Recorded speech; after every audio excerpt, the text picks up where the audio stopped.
Hello, hello, hello. Welcome to Al Stock Trade. So in this video, we're going to go ahead and do one of many videos of regarding Palantir. So people that are not aware of Palantir technologies, we're going to go over it today, and we're essentially going to go over a brief, really just kind of top line overview because there's a lot going on with this company that unfortunately, I would say is in a black box that's really hard for investors, including myself, to quite parse it and understand. So I'm only going to essentially give my expertise within a slither of what Palantir looks at and how that might impact the next fourth industrial revolution, right?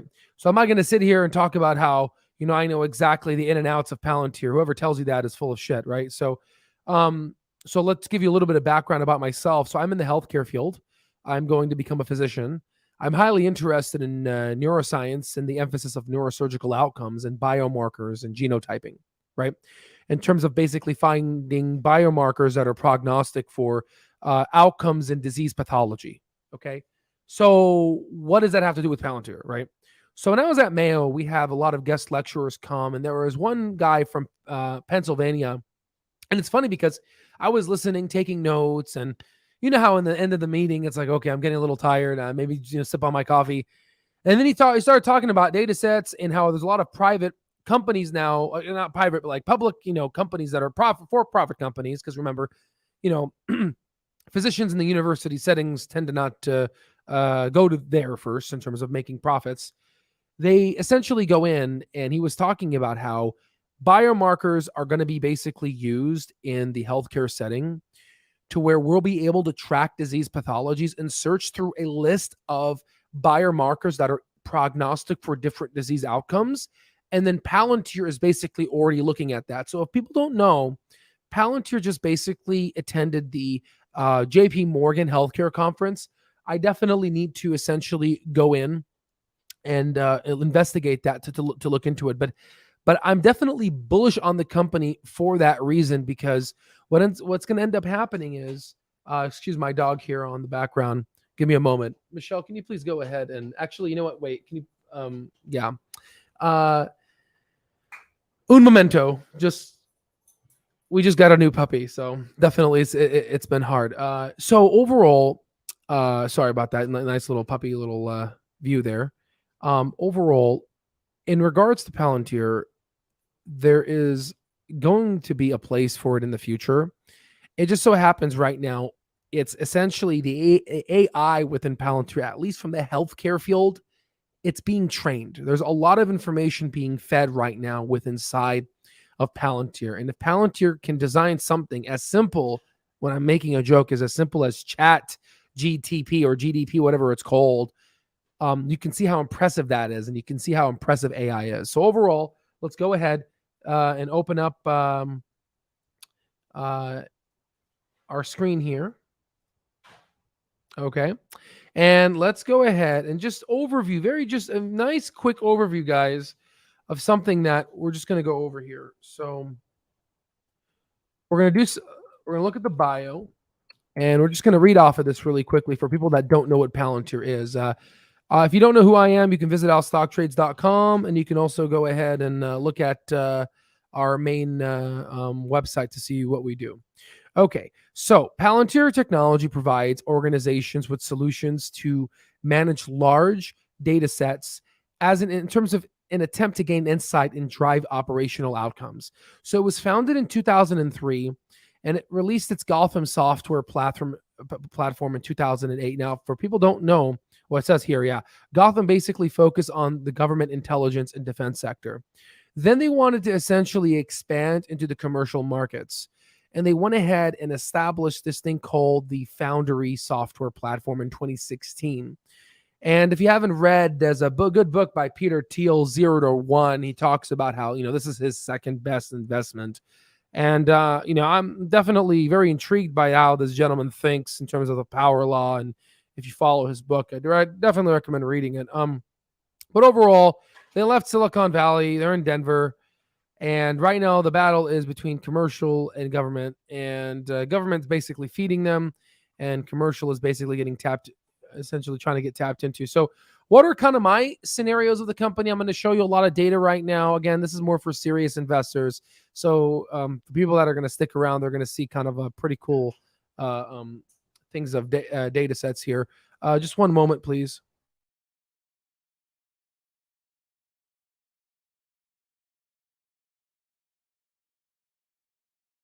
All right, sorry about that. All right, so yeah, we just got a new puppy, and the puppy's literally it's causing chaos. Chaos. I'm telling you, crazy chaos. All right, so what are the things that I'm looking at when it comes to Palantir, right? Well, first off, I come from an academic setting, right? I'm going to be getting my MD. I have 4 degrees, my 5th degree with my MD. I'm not saying this to bolster. I'm just saying I've been surrounded by a bunch of PhDs. And I'm not going to lie to you, they're very hard sometimes to communicate with. They're not, when you talk to a PhD, some of them are good to talk to and it's easy, but some of them are so entrapped into their world, it's very hard to essentially stumble. They're just, they don't think normal, like how normal people think. I mean, they're the way they've been taught to think is first principles. And one downfall of Palantir is Alex Karp's ability to communicate, what essentially this company can do. And obviously there's a lot of, kind of red tape surrounding what he does, especially in the Gotham platform. So that's honestly the downside of this company. It's really hard to understand it fundamentally because, when you want to invest in a company from a fundamental Benjamin Graham's intelligent investor perspective, you want to basically know what this company does, just as easy as what Coca-Cola does, right? So Coca, so so unfortunately, it's not attracting those types of investors, which historically have made a lot of money, right? And are able to lift stocks like this up, right? So there's kind of the weak points of Palantir. The good parts of it is there's a huge tailwind right now when it comes to data and data analytics. Okay, so and I'm very excited to share with you guys my thoughts. This is kind of a service video, hence why it's chill, hence why I didn't, put our pets away. This is just kind of a very relaxing kind of surface level video we're going to get into right now. So what I want to do really quickly is I want to open up the help menu here. And I want to open up stock fundamentals. This is part of our stock terminal. If you want to learn more about it, there'll be a link down below. We can go ahead and open up the quarterly financial statements for Palantir, type in the ticker symbol. And when we do that, we can go ahead and download it, open it up, and then we get this data here. Okay, let's go ahead and exit out of this guy here. Okay, so let's go ahead and zoom in for you guys to see, because what's the point of showing this if you're not going to be able to see it here? What I want us to do is I want us to look at the balance sheet, okay? This is, again, this is income statement, balance sheet, statement of cash flows. And what I want us to do is I want us to open up here and increase the width size and just zoom in here. So I want you to tell me, guys, what do you see here in terms of cash and cash equivalents? You basically see something really interesting, okay? Look at how much cash they have, right? I'm sure there's a lot of people on YouTube that cover Palantir that have told folks about this, but it's important for people, at least my people that are watching, look at the cash. So this is the cash, and I want you to take a look at total assets here, right? So if you look at total assets, they got about $3.3 billion in total assets, right? Then I want you to go ahead and take a look at total liabilities, which is here, okay? Total liabilities, they got around almost, around $1 billion of total liabilities. But you can see this company has a lot of cash, okay? A lot of cash, okay? Now, if you go ahead and take a look at the stockholders' equity and just kind of look at it over time here, you can kind of see it in terms of how it's been stagnant. I personally like to look at stockholders' equity from a perspective of year over year instead of quarter over quarter. But overall, I am liking what I'm seeing. Now, if you go ahead and go to the statement of cash flows on the quarterly and zoom in here and just go ahead, just down here. We're going to go over this more in depth, but you can see overall, if you were to graph this just from quarter over quarter and just look at this, obviously they have been going down. This is quarter over quarter, guys. This is not a year over year. So they were consistent, and then they started dying down, and then they're bringing back up, and they're dying down. So in terms of the free cash flow, it's been inconsistent. Hence why it's been punished hard, not only by Wall Street, but also by the retail community, as someone has basically indicated here. Wall Street does not like this stock. Okay. So again, if you like this video, we're going to be doing a lot of analysis. We're going to do Altman score analysis, Pachayski score analysis, and a bunch of analysis to really look deep into the company to see if it's well worth your dollars. Okay. So there's that perspective there. What I like to do is when I like to open up the help menu, I like to open up the master analysis and then look at the 10-year financials. Obviously, this company hasn't been publicly traded for long, but I like to look at the year over year. Again, it's kind of cute that there really isn't a lot here, but it's okay.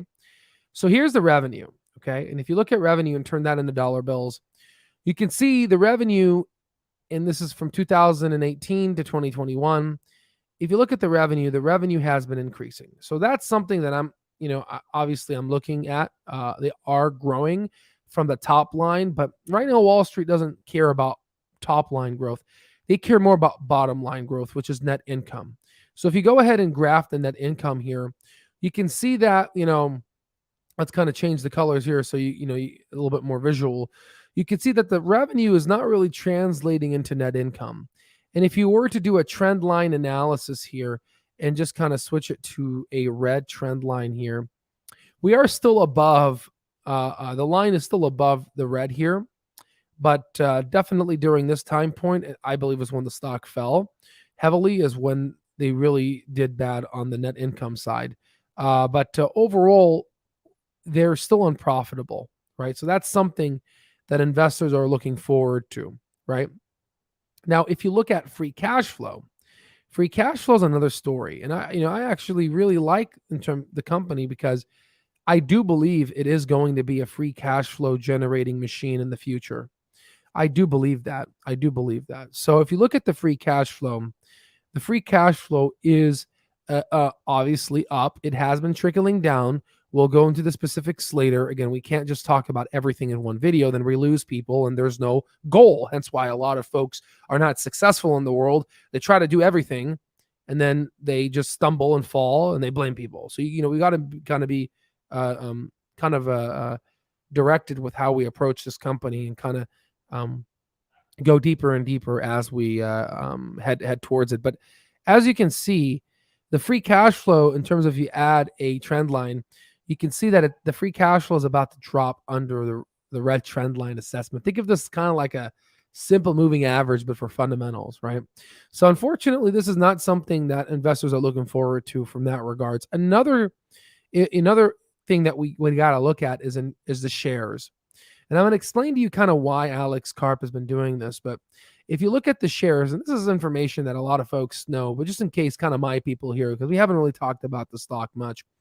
Now, if you go ahead and take a look at the shares in terms of dilution, the problem with this company is it's been increasing shares a lot. I mean, we're talking they have around, 2 billion shares, right?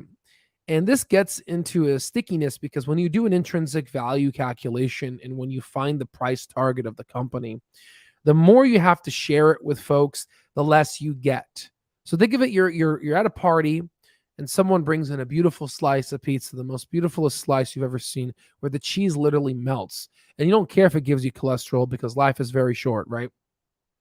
And you're about to go embark on your journey of getting this slice of pizza. And all of a sudden, 50 people show up and they all want pizza. But then the owner is like, you know what? Sharing is caring. We want to go ahead and cut it up equally.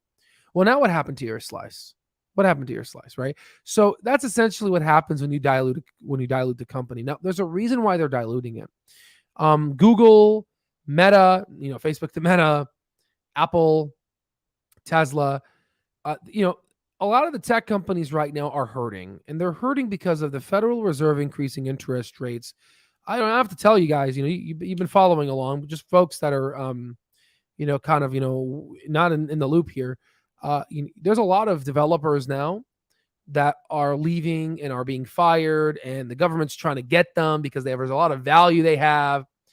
But the issue here is it's hard to keep talented engineers, because when you're a talented engineer with literally 15 years of experience, 10 to 15, you get a skill base to where, you're a master, right? And you'll get paid, $500,000 to $1 million a year just to essentially be able to, be kept at a company. And there's a lot. And if you add up all of, like, for example, there's all, a lot of these tech companies, they offer lunch, dinner, and I'm not talking crappy dinner. I'm talking about really good, high quality dinner to where you don't even have to cook, right? So the issue here with Palantir is they don't want to limit their cash reserves, because cash is king right now, as you can see. And so what they're doing is they're keeping the company through shares. They're keeping these people through shares. So it's in their best interest to provide shareholder value. Now, I'm going to save the best for last. Now, if you go ahead and look at the gross profits, and if we turn this into a percentage, I'm going to go in and zoom in on this, okay? From 2018 to now, you can see, and for, let me just kind of open this up for you guys so you can see here. And let's kind of put this in the middle, okay? And let's bold this, okay? And let's go ahead and drag this down, and let's draw a little graph here. If you look at the gross profit ratio, guys, 80%, 79%, guys, 80% of, that's really good for Palantir. So I'm not at all concerned with their ability to become profitable, even though they haven't been profitable for, a very long time. When Wall Street demands it, when your stock gets cratered down to almost penny stock value, it changed. I don't care how much Alex Karp and what all those people in Palantir say about the company. When you have a company that stock price, share price falls like that, you have to make changes. And what are the changes that I would like to be seen in the company? Well, obviously the financials and fundamental changes, which I do see some improvements in terms of, you look at the earnings here, right? And look at the gross profits here. The one thing is, I want a dedicated sales team. And I'm not talking about a PhD sales team. I'm talking about a sales team that knows this product in and out. The problem is Alex needed to figure out a way to dumb down his product to a, dumb salesman to be able to sell it to other dumb sales people that are like, wow, this is going to be great for us. Because, so that's the biggest thing that Palantir needs to do. Now, let's go ahead really quickly and do an intrinsic value calculation. Again, this is a surface level value calculation. If I were to basically do a target, if I just kind of give you, not like a target store, but if we were to, we'll just use this. If I were to, when I do the service analysis, I'm not trying to get here. I'm trying to get near the target. I'm trying to get near this target. So I want to know what's the value of the company. So if you go ahead and look at what analysts expect this company to grow, and what, Alex Karp, Palantir said, they said they're going to hit around 23%. So you're 23%. So it's no longer 25%, 23%. So we're going to use that, right? So when we pull up our intrinsic value, we're going to go ahead and do a 23% growth rate. We're going to grow them out 10 years, okay? And what's interesting here, we're going to just kind of zoom out here a little bit, guys. And this is a bit of a longer video. The other videos are going to be short. Again, this is kind of an introduction to Palantir. We're going to be talking about it because I do see it appetizing. I'm also going to be talking about Snowflake because I do believe it has dropped significantly. So that's something we are going to talk about. But what I want to do is I want us to highlight this cohort. Not even, I didn't want to confuse people. I'm going to highlight this. And then I want to highlight this, the free cash flow. Okay. And what I want to do is I want to estimate what is the estimated free cash flow for this business, so then I can estimate them appropriately. Now we could just use these numbers and we'll call it a day there, but I just want to know what is the estimation. So if I were to take 5% this company here. Or better yet, let me just copy the revenues here. Let me put them down here so we can kind of work with this business here, okay? So I'm going to do an estimated free cash flow. And what I want to do is I want to do first 5%, a good old 5%. Okay? And I'm going to take this equal sign. I'm going to multiply it with this, and I'm going to multiply it with 5%. So you can see here that 77 million is not equal to that. So let's do 10%. Okay? I want to make these numbers equal. 15%, 20%, 22%. Okay, 21%. So you can see how sexy that is. But obviously it dropped. So let's, do it for this guy here. And I'm going to explain this in future videos of what I'm doing. So let's go ahead, turn that into a dollar bill. Let's zoom out here. That's obviously incorrect. Let's go ahead and equal it. Let's do this here, and let's multiply it by this. So we got 384. Let's decrease it now to 10%.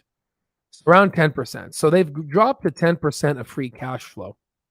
So we're going to use this. I like this. We're going to use 10%. And we can go a little bit more. But we could take 1.83, which is here, do 10.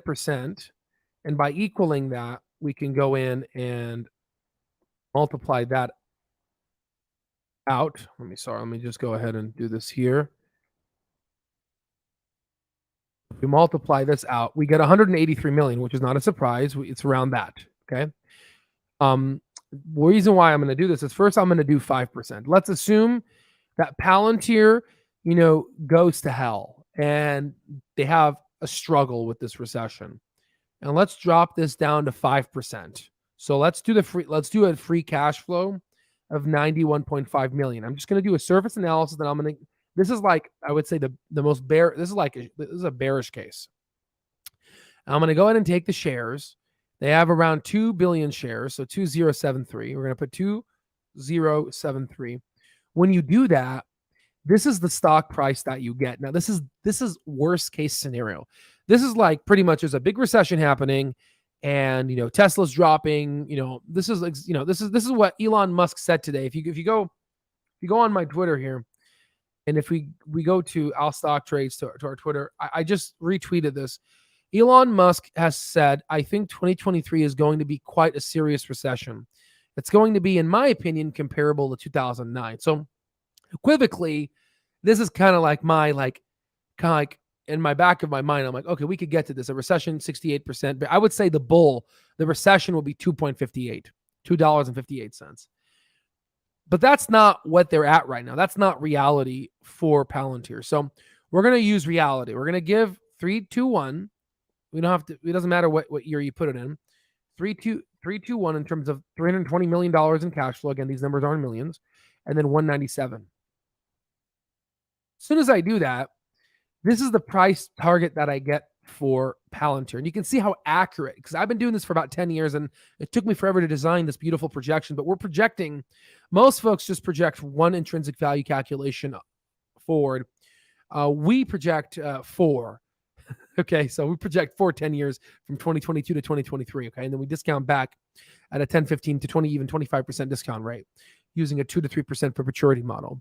So overall, Palantir right now oscillates. It could go down to a recession level of 193, a bear case of 376, a base case of 5, and a bull case of 7.30. Okay. Now, I haven't even looked at the stock price, so let's go ahead and take a look at it. Look at the stock price right now. We're at 693 with a 52-week low of 592, which is right around kind of the base and bull case scenario. Now, if we were to grow them 25, let's grow them how they used to be. So let's grow them when we were at a bull market, when it was trading in the 25, 30 plus region. People saw they grew around 25% year over year. The free cash flow was 321. So if we eliminate this 197, even then you saw the value of this company be anywhere between $5 to $10. So I don't know why a lot of investors got in, early at $20, $25, $30 because it was extremely overvalued at that point. And I have a feeling why, because in the beginning, when Palantir was growing, if you look at their revenue, they went from 2020 to 2021, they went from $1 billion to $1.5 billion. And what people did there is they essentially, if we can just kind of work with it really quickly here, they did this number subtracted from this number divided by this number, I believe. And whatever that growth rate is, it's a percentage. So around 29%, I would say, but that seems a bit wrong. I think that grew like 30, 40% to here. So people were anticipating a 30 to 40% growth rate. I mean, a lot of folks were anticipating a 45. I believe Palantir at one point was growing 45%. Just go ahead and here, percentage increase calculator. Let's just do it here. So the starting value, they had about $1 billion. Final value about 1.5 billion. You calculate that 25%, right? That's what I see here. But there was a point, if you look at the quarter over quarter, and in fact, we can do this here. If we open up here, go to technical and fundamental analysis. This is part of our mastering here. You can find it at allstocktrades.com. But if we go ahead and go to financials and then just kind of look at the quarterly, look at the revenue here, there it is. I remember in the beginning, it was growing at 48%, 49%, 35%. And as you can see, it's been trickling down the growth rate. And if you were to just kind of look at the growth rate and just kind of let's just eliminate these. You can see that the growth rate in terms of the percentage of it has been going down. So if we were to inject that in our calculation at 48%, you can see why many folks were buying in the $23 region because they were expecting them to grow 40, 45% for the next 5 years or whatever, which is hard to do because, they see like Tesla do it and they're like, oh, okay, if Tesla can do it, Palantir can do it. It's very hard to do that. You have to be an obsessive. I appreciate that. Definitely. I get one during long lives. I get a little tired at the end there, but you can see 23 is the recession, 32 is the base, and 49 is the bull. So that's why a lot of folks did that. And if you were to look at Palantir's price, when you evaluated the company at that level, the high it was there were. Let's just look at the graph here. The highest it's been was here. Right at that level there at 40, just shy of $45, which is right in line between the bull case of the intrinsic value calculation. Honestly, if you take kind of a 20% margin of safety, subtract by $9, literally 49 minus 9, it gives you around that angle, right? But overall now it's starting to change. That's why whenever I see people I always like to half what people expect. So if I always do like 42, just cut it off, shave it, 24. You do 24 and it gives you reality. It gives you base reality. So there's a little tricks you can do, and we'll teach you guys these tricks here to help you avoid this. Because if you go ahead and if you look into this analysis, which I really enjoy, the core valuation model, and if you go ahead and look at, let's say, the mean reversion, this company here, Palantir, what was this when it was at its high? January, it's right there. Let me zoom in so you can see a little bit here. January 27 of 2021. That's when it hit the 40, whatever price target. So if you go ahead and go to January of 20-ish of 2021, right around here, you can see that we were 2 standard deviations above from the mean, meaning that we were very overvalued if this was the mean reversion. And even on the Buffett indicator, we were up here when Palantirs and all of your stocks were trading at a very high valuation. That's why it's very important. If you haven't realized what I did right now, and thank you for all the people that are sticking around right now. I did a quick overview. Again, this is by no means a sophisticated, in-depth overview of a company. It takes way longer than this. But what I did is I looked at the technicals. No, I haven't even done the technicals. I'm going to show you the technicals now. Sorry. I just reminded myself. We looked at the fundamentals. We looked at the overview of the business. We kind of looked at the pro and con of the business, and we did a quick intrinsic value calculation over the business. There's still so much more, right? But you can see how looking at different areas of the business helps you kind of get at that target that I've been trying to explain to you guys, and I hope and pray that I've been able to explain it to you. We get near this target. Again, 8 plus 8 doesn't have to equal 16 in order for you to make money. It could equal 15, or it could equal 17. You just have to get near there. You just have to get near this price target. You don't have to get at that price, okay? So now let's open up the technicals really quickly. So let's open up the charts, and let's open up Palantir, okay? Let's open up the daily, and let's look at the past 700 days. Okay, this is all part of our stock terminal. Let's go open up the integrative chart. This is the 200-day average. Someone just basically said, at what price would you buy into this stock? My apologies. I've just got a new puppy, and they're still trying to figure out the dynamics. We're going to go into that as we get deeper and deeper into this business. This is kind of a little overview. I need to see some things that are happening in the company, and there's a couple of things that I need to do more due diligence on, but I would say it's starting to look very appetizing now, and it's going to look even more appetizing during this recession we're going to experience, regardless of how deep the recession is. I think it's going to even look more appetizing. But overall, this is a pre-planted technical analysis graph. This is a 200-day moving average, which is in kind of like a bluish purple. The yellow is a 20-day. And then you have your support and resistance lines that are pre-graphed here for you. And also the Fibonacci sequence retracements with the MACD and RSI. Now, just very quickly, I'm just going to zoom in on this. I just want you to focus on this really quickly. So these are just kind of simple trading strategies for all of our members that are watching, just kind of quickly here. Now, normally when you look at a line here on a histogram, whenever you're on an uptrend, how do you know you're on an uptrend? When the price action is above the 200-day. How do you know when you're in a downtrend, when the price action is under the 200-day? And how do you know when you should kind of short a stock or essentially, buy a stock? Well, obviously there's fundamental analysis, but some people just look at the technicals, which I personally think is a big weakness. Okay. So there's that. So when we get a MACD cross above the line that is negative with a downward rejection of the 200-day, it's a great time to short the stock, which is, why a lot of folks started shorting here, successful, people that got involved. Now, in reverse, what is a good time to purchase a stock, right? Again, this is just technicals, guys. There's fundamentals too, is important to look at, right?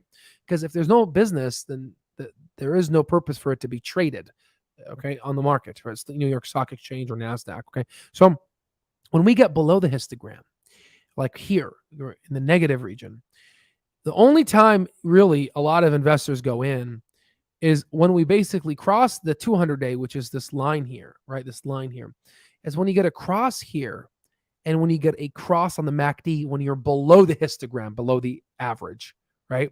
Because the MACD is just a simple moving average crossed with another simple moving average, okay? So that's kind of how it is there, okay? So I just wanted to essentially show you that, and we'll talk more into it. For all the day traders, you guys are probably nodding your heads like, yeah, we know that. It's kind of like day trading 101. You kind of learn the basics. Okay, so here's the Fibonacci. So we're bouncing off the lower end of the Fibonacci sequence retracements. And we just basically cracked on the resistance line, now support line of $6.44. And again, if you go ahead, we're at $6.96. Okay.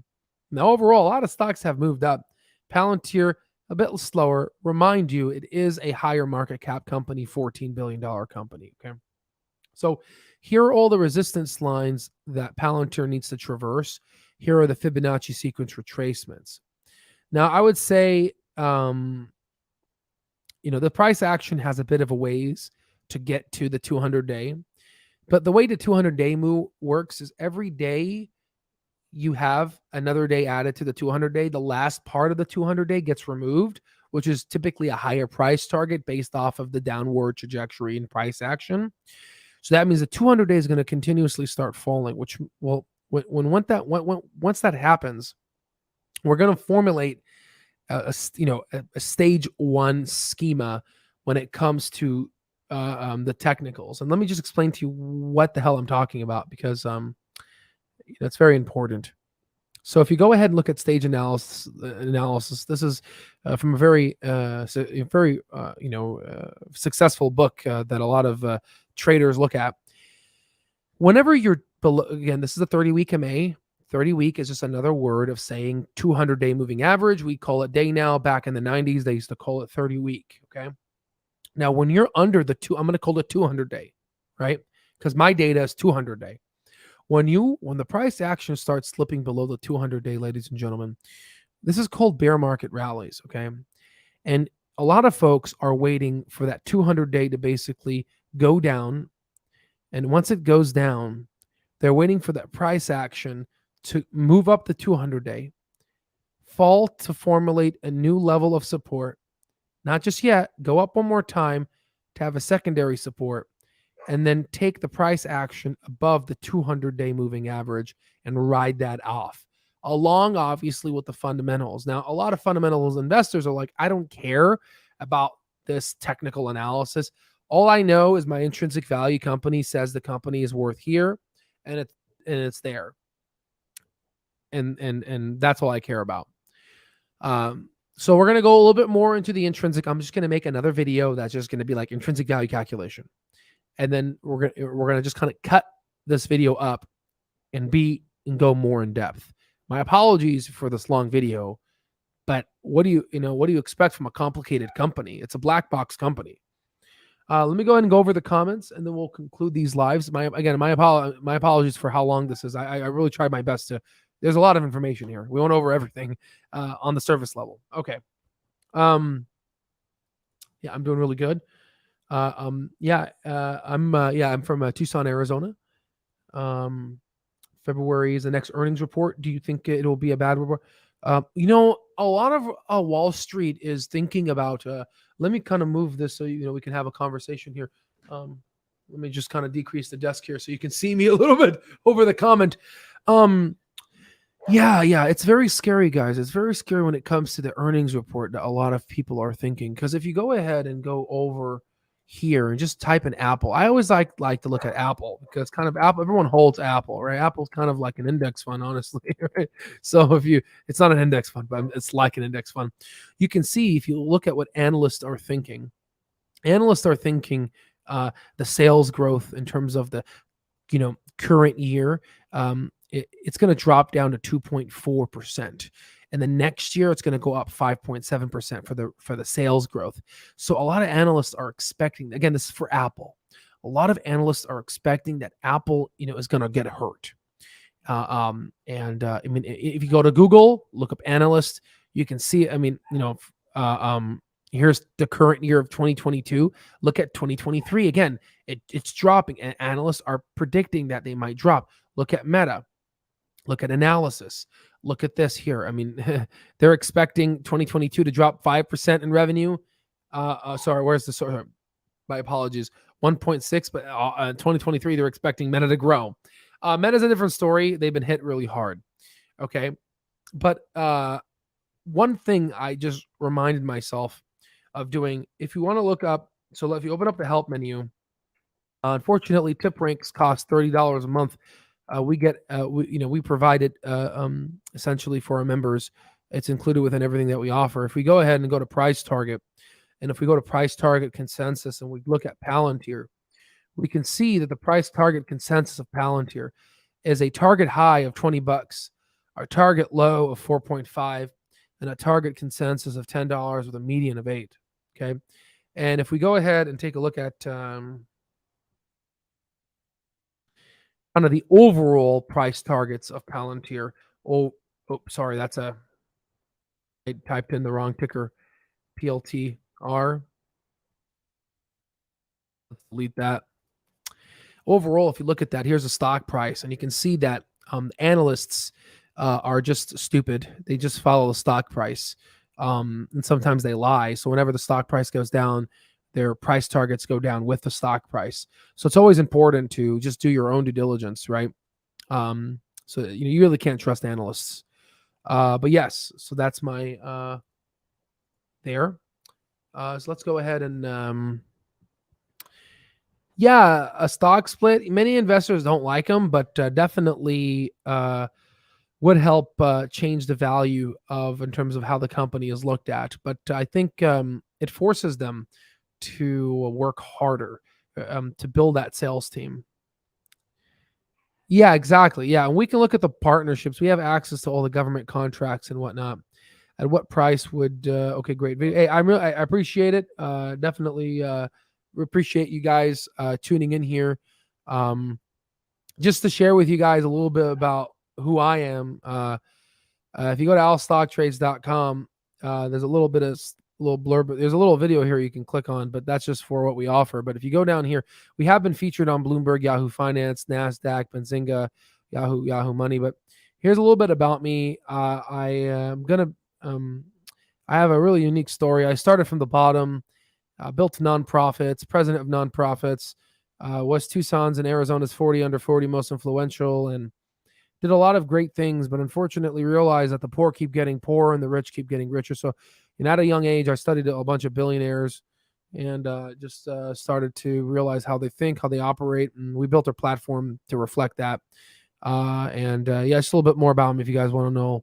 There's a couple of links and articles here that I've been featured on. But yeah, that's all I have for you guys. It's always a privilege and honor. We'll make shorter videos of Palantir. Please consider subscribing, as it definitely will help the channel grow so we can provide more insight like this and just kind of a slowed, no hype, just a man to man.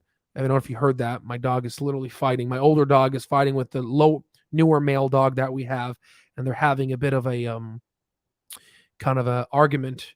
And the older dog, I'm trying to convince him that your position will know you'll still remain our first love, but they need to sort it out. So they're feel. I don't know what to do, guys. Yeah, no, definitely. Yeah, no, I'm very happy to be here for you guys and essentially provide this insight here, and no hype, just man to man and woman and them insight on the company, and that's what I like to do on my free time, right? And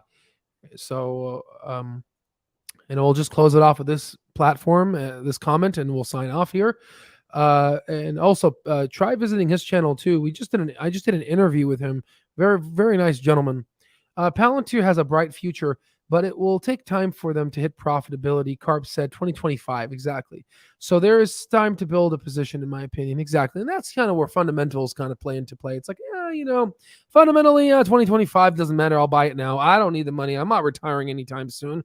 Might as well take advantage of these prices. And if it drops slower, I'll keep averaging down and get the arithmetic mean of the dip. But yeah.